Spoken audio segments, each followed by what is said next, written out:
دہشت گرد ممالک کے خلاف کھڑا ہو گیا ہے، تو ایسا ہی لگتا ہے بالکل، چونکہ پاکستان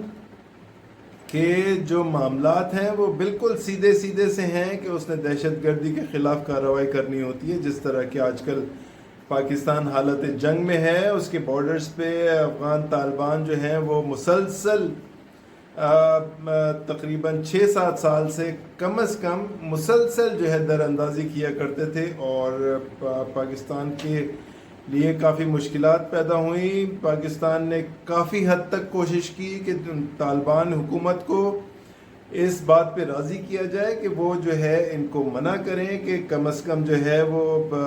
بارڈر کراس کر کے یہ کارروائیاں نہ کریں، لیکن انہوں نے خاص طور پہ نہ صرف یہ کہ منع نہیں کیا بلکہ الٹیمیٹلی سپورٹ بھی کیا. یہی وجہ ہے کہ پاکستان ایک زبردست پاکستان نے افغانستان کے اوپر جیسا کہ افغان طالبان نے پاکستان پہ حملہ کیا اور اس کے کئی جوانوں کو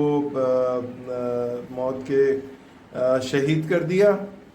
تو اس کے جواب میں پاکستان نے ایک زبردست حملہ کیا اور تقریباً 27 کہا جا رہا ہے کہ چیک پوسٹوں پہ جہاں پہ یہ دہشت گرد جو ہے اپنی پناہ گاہیں رکھتے تھے اور مختلف وہاں سے کارروائیاں پاکستان کے اندر کرتے تھے، ان کو ختم کر دیا گیا.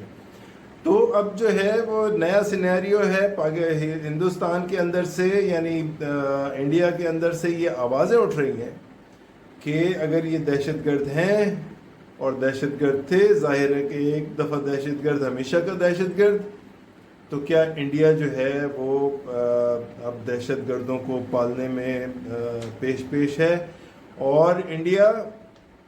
نہ صرف یہ کہ یہ کر رہا ہے بلکہ اس کی جو ہے ایران کے اندر اس کے